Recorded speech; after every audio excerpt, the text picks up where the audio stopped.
Good afternoon, everybody. I said that I would just do a YouTube video to finish off the lesson that we had earlier in the week, which was the one about how to answer the Section C questions. So here we go. You've got me for a few more minutes just to finish this one off. I'm starting at the beginning there, just a reminder. I'll do a quick sort of précis of the sort of what we covered in the first lesson, and then we'll get to where we were just to finish it off. So that's just a reminder about the choice. That part of the specification is that you have to be able to write an essay question that covers 120 years, either economy or society. That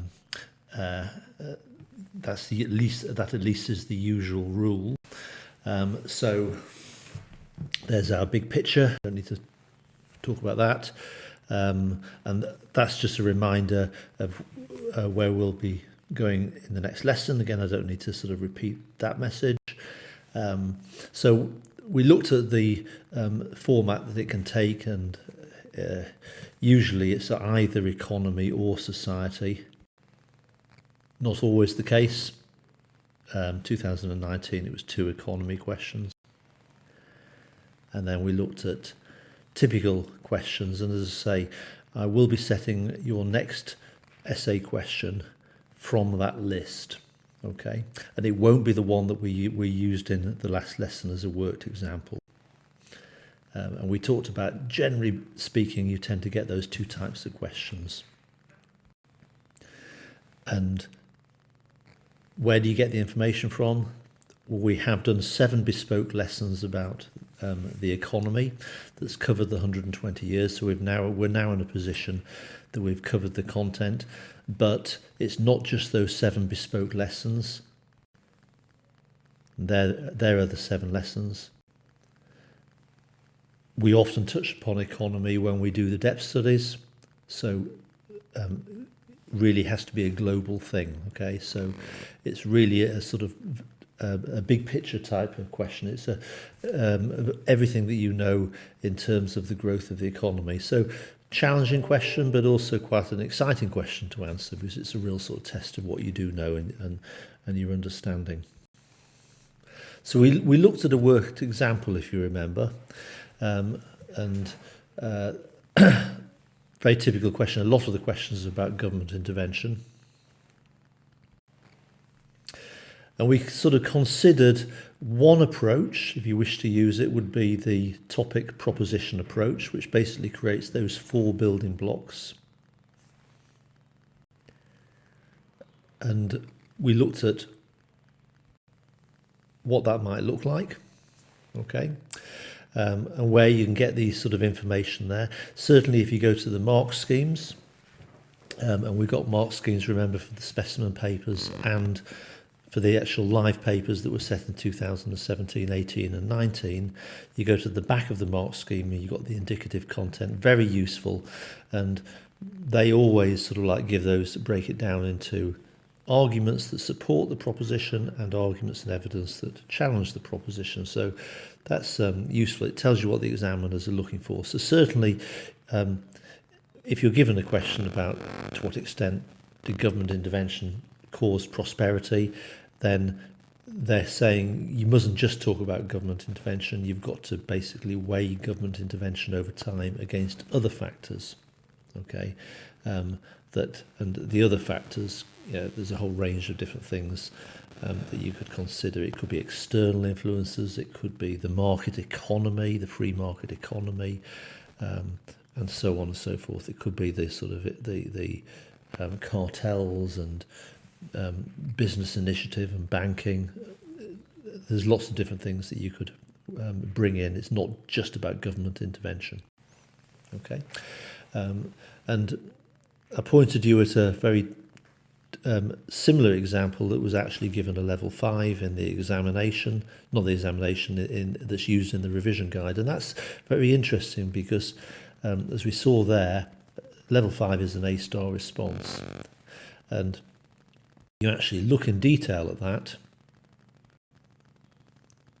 and what you're seeing is that actually that answer is structured chronologically. Okay, it doesn't actually follow the WXYZ approach. It doesn't follow the topic, proposition approach, that in a sense the sort of weighing up of government intervention against other factors happens within each paragraph. Okay, so there is a WXYZ approach, there is a topic proposition approach that's happening within that essay, but that it's not being used as a structure, that basically there is a chronological structure. There's a paragraph on each time block, and within each paragraph it answers the question. It says to what extent whatever was happening in that time period, was that caused by government intervention or was it caused by other factors?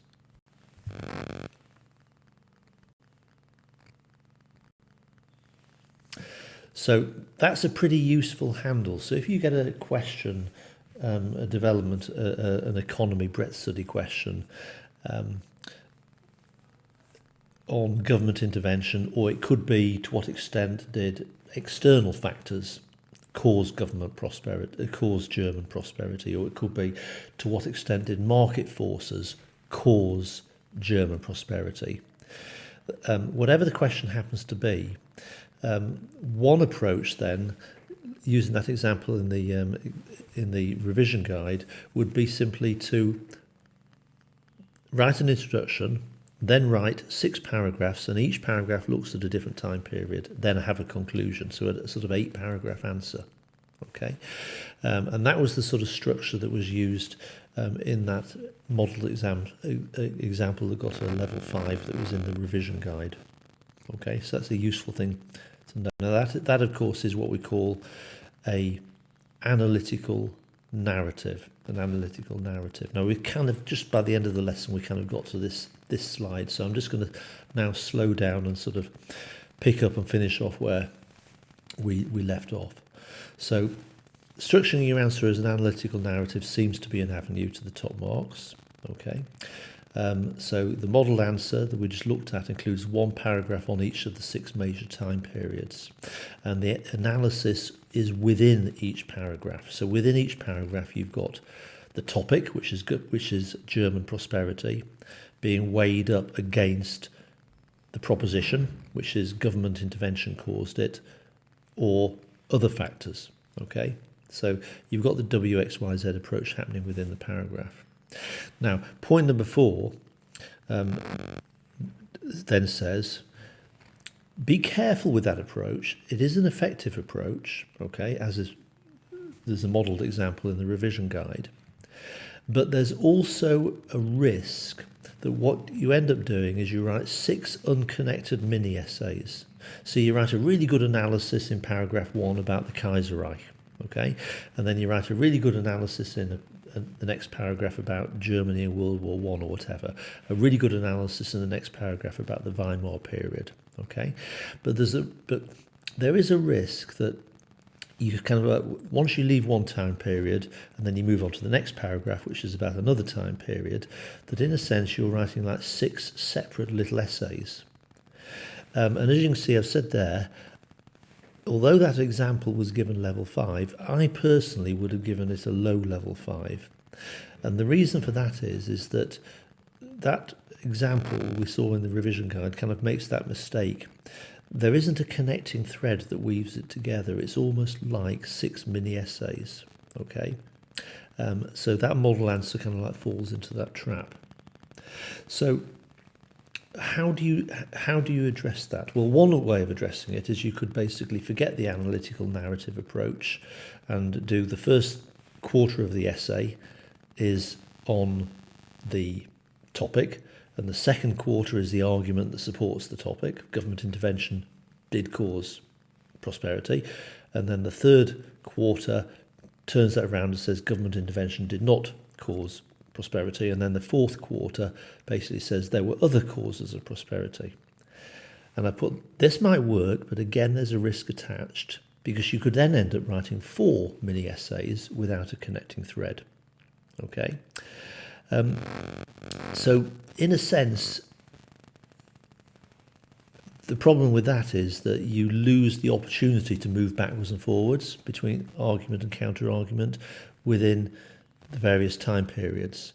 So what's the best approach? There are advantages and disadvantages with each approach, okay?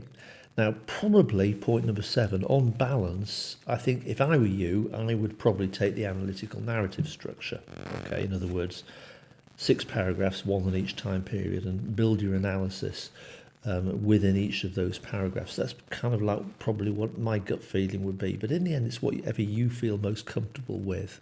There's no right or wrong way of tackling this particular question. So you think about that, okay? Now, here's the scan of a strong answer which is written using the analytical narrative. So as I pointed out, that's actually one of the students from a couple of years ago wrote that, and I've taken that student's scanned answer, and that's that question. So I was saying, have a read of that. Okay, so read that one through. Again, you can pause this YouTube video now, but you've got the slideshow, whichever way you want to do it. Okay, and think about the strengths. Look at my comments. Okay, for that, you can see I've marked it, I've underlined it, but I've, as I said, it's a strong answer.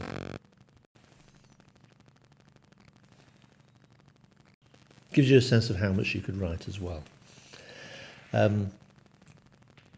So the WXYZ approach, in other words, the topic proposition approach, okay, where you don't write a chronological narrative, but instead you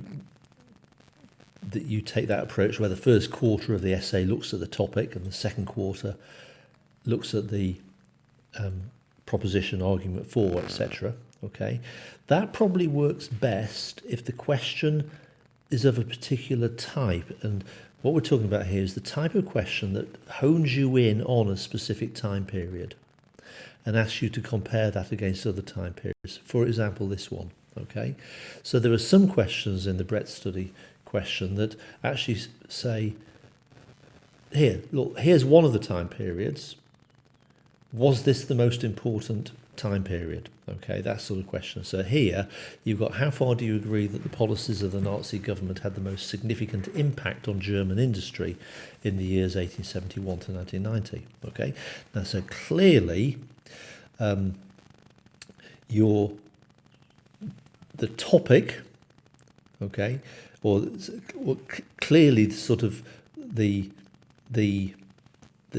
topic is about things that had an impact on German industry. Okay, what impacted on German industry in terms of bringing about change? That's kind of like the topic. Okay, 1871 to 1990. So you've got to, in this 45 minutes, write about the whole of the period 1871 to 1990, but you are given as a proposition that the policies of the Nazi government were more impactful than anything else.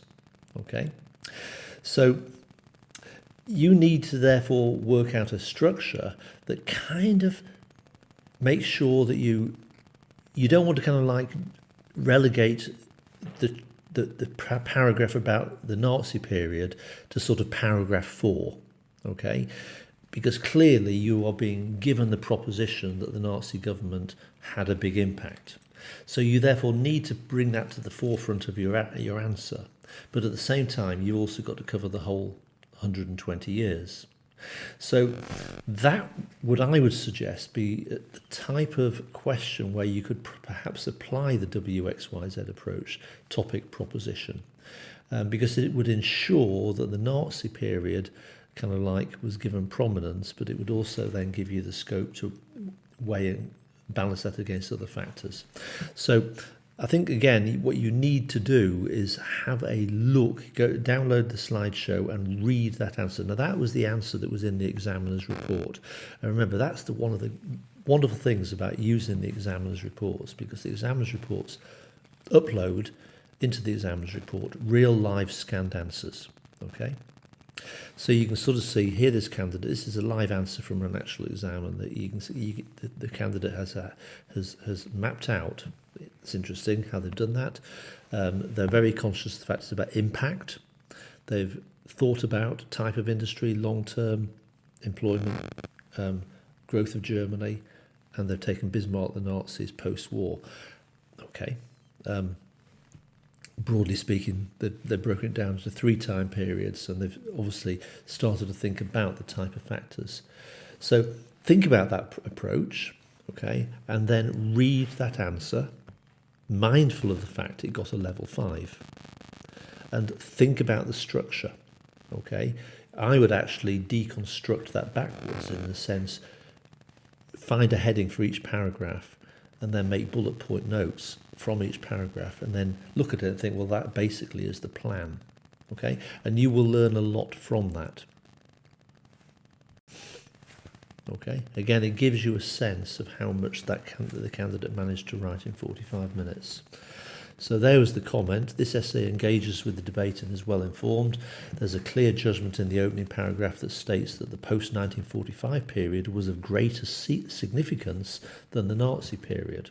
Okay, so the introduction does what an introduction does. It introduces the topic, but it also points to what the conclusion is going to be. There is a strong paragraph on the stated factor, in other words, the impact of the Nazi era, okay, the Nazi government, which points out some achievement, but also shows awareness of the contradictions that were inherent in Nazi policy. Other factors are also advanced, notably the Bismarck period, okay, and you can see that in the plan. Overall coverage is not totally comprehensive. Okay, so there's a little bit of a criticism there because you know, I mean, again, you could probably sense that from the plan, couldn't you? It was Bismarck, the Nazi period, and post-1945. So there's a bit of a gap there because there's clearly not going to be anything or much on, for example, World War. You know, the Bismarck period finished in 1890.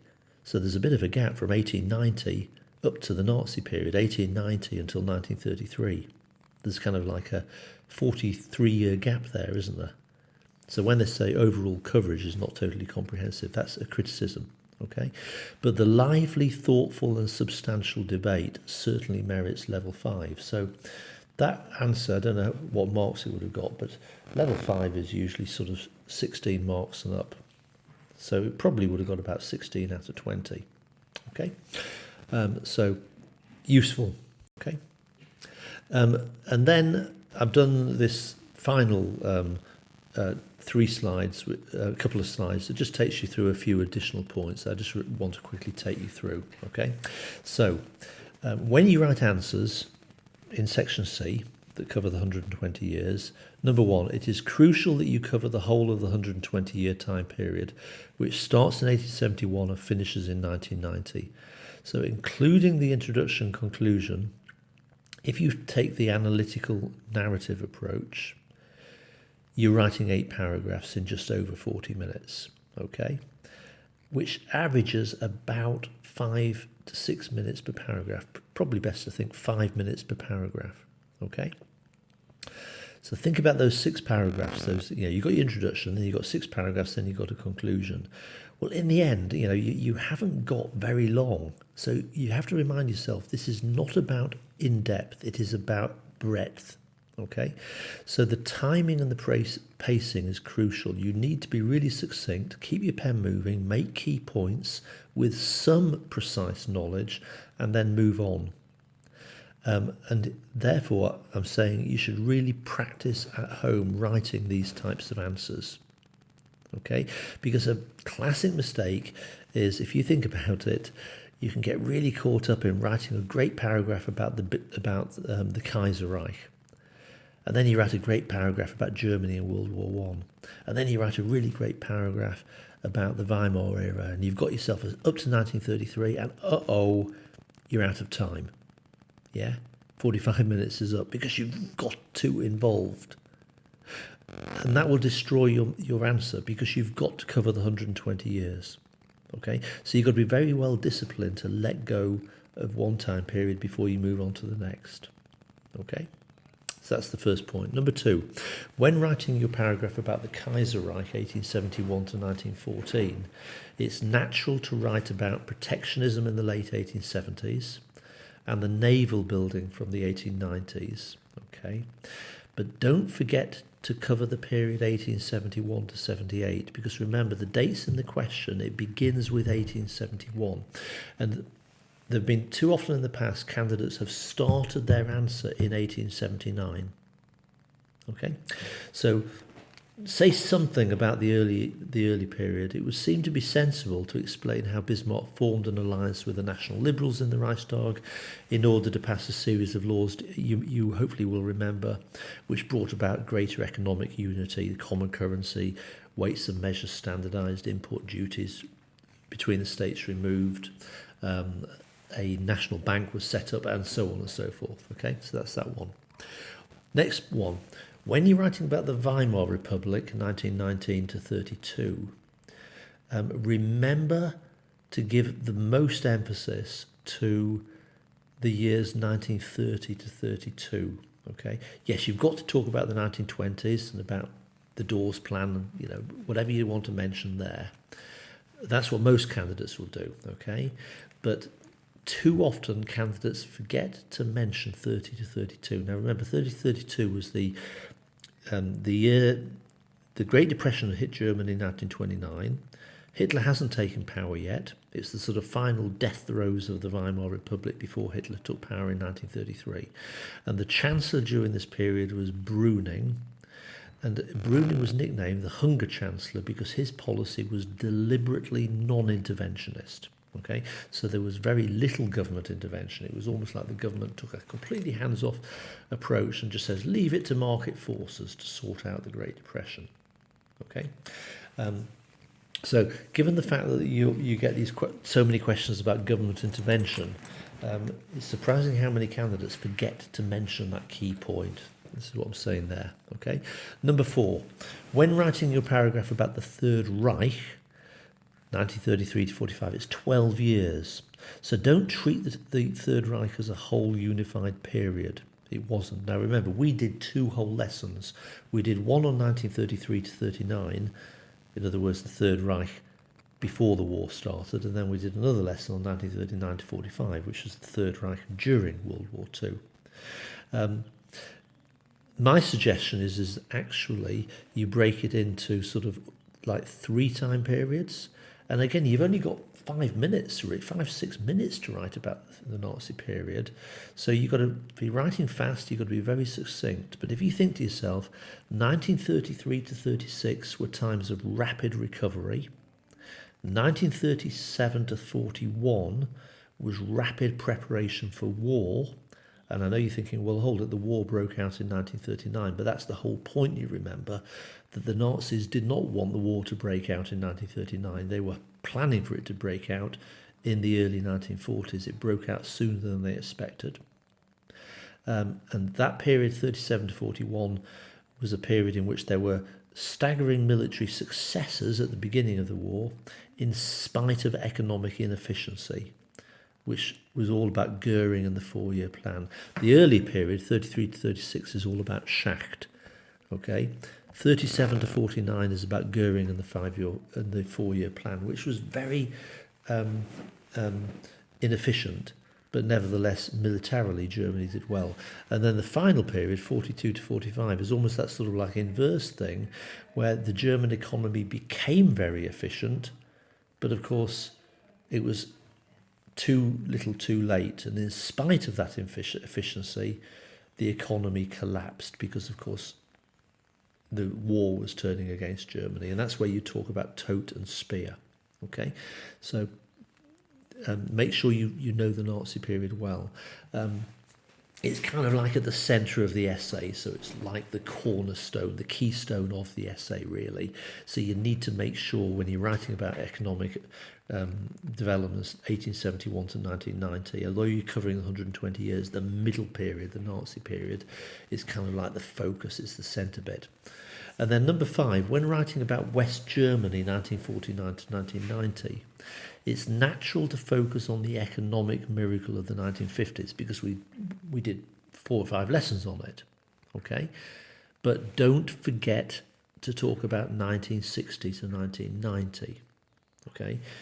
That's really important. You know, the guest workers, the common agricultural policy, West Germany being an economic magnet, and so on and so forth. Because remember, the essay question is 1871 to 1990. And again, I've seen too many examples of strong answers that are kind of finished in 1960.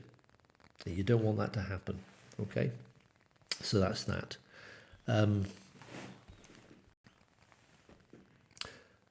Next one, point number 7. So you're writing a chronological narrative, one paragraph on each time period. And as I say, what you don't want to happen is each paragraph is excellent, and then you kind of like leave that time period behind and you move on to the next time period, and you write a really excellent paragraph on the next time period, and then you leave that one behind and go to the next. You kind of need that connecting thread, remember. Okay, weaving and integrating thread into your essay as you move from time period to time period. And the best way to do that is try to point out similarities and differences with the time periods that you discussed in previous paragraphs. So when you move on to a new paragraph and a new time period, if there's an opportunity to make a comparison with what you've discussed earlier in the essay, then try to slip it in. Okay, the examiners like that. So I've given some examples here, obvious examples. For example, government intervention by the Nazi regime during World War II. So you're writing your paragraph about the Nazis during World War II. Within that paragraph, you could compare it against interventions by the military dictators Hindenburg and Hugenberg during World War I. For example, the auxiliary law that was passed in 1916 in World War I, in a sense, could be a natural comparison with the type of policies that the Nazis used, because it imposed all sorts of controls over the movement of labour. Okay, that's one example. Next one, there are some obvious comparisons that could be made all the way through this essay with regards to budget deficits. Okay. Budget deficits were a key feature in the Kaiserreich. They were a key feature, in other words, Germany 1871 to 1914. The government was spending more than it had and was increasing borrowing. That's those sorts of things that basically imports outweighed exports. So more money was being spent on imports than was coming in via exports. So by World War I, the German government was actually heavily in debt, and then during World War I, the debt increased, and then during the Weimar Republic, the debt increased further. So that's an obvious thing. Bismarck introduced protectionist policies, which was about putting trade barriers around Germany. Well, that you could make a comparison with the Nazi period. The impact of the Great Depression was a shrinking of trade and protective tariffs around Germany. The Nazis created a sort of like enclosed economic area. They wanted to develop autarky, self-sufficiency. So again, you can make those sorts of comparisons. Then you got the third bullet point. Another really obvious comparison is after World War II, German economic recovery was arguably accelerated by money being injected into the German economy, the West German economy, from America. It was called the Marshall Plan. Well, that could be compared with the Dawes Plan of the 1920s that injected money into the German economy to support recovery. So there's some obvious similarities, but there are also some significant differences there. Okay, another one. Some comparisons could be made between the Adenauer era, West Germany under Adenauer, and earlier eras. Okay, think, for example, about how there were links between the finance sector, banks, and big business. Okay, we did that about the Kaiserreich. Well, again, that was a feature of West Germany. Germany's rich base of raw materials. Okay, we talked about that as the Kaiserreich. It accelerated in Germany's industrial growth. Well, it was also a factor that accelerated and helped Germany recover from World War II. So you can make that as a comparison. Continuity of big business, currency reform. Okay, so when you're writing a chronological narrative, don't completely leave behind what you've talked about in previous paragraphs. Where appropriate and relevant, just slip in little comparisons. Okay, is important. Nearly there. 2 more points. Point 8. When writing introductions, present the debate with examples of the type of supporting information for each side of the debate. Okay, so remember to slightly get off that fence. Give a suggestion in your introduction as to your likely line of argument, so that when you reach your conclusion there are no surprises. So that's basically the same advice about introductions. You write in section C, in the breadth study essays, you write introductions using the same basic rules as you would use for section B introductions. And then finally, point number 9, likewise do the same in the main body of your answer, so there is a clear line of argument throughout your answer. Balance and weigh constantly the opposing arguments, yes, but at regular intervals make it clear which side of the argument is most convincing in your opinion. So it's that usual advice I'm giving you time and again. You are being given a proposition in the essay question. You've got to weigh up the argument, the counter argument, alternative arguments, etc. You've got to do that throughout your essay, okay? But make sure you keep sowing little clues, starting with your introduction and throughout the main body, as to what your eventual conclusion is going to be. Okay, so if the proposition is that government intervention caused prosperity, then give a clue as to what your answer is going to be. If your eventual argument is that government intervention was not the main cause of prosperity, and that overall the main cause of prosperity was the impact of the big business, then sow that seed in your introduction. Make sure you touch upon it 2 or 3 times in the main body of the answer, and then when your conclusion is written, you nail that point down, but it's not a surprise to the reader because they've already been given clues as to what your eventual conclusion is going to be several times in the answer. Okay, so there you go. That wraps up this how to write out answers for section C. Next stage then will be to give you a proper section C. So I'll be setting that assignment shortly. Okay. Hopefully that was useful to you. Thanks very much. I'll sign off now.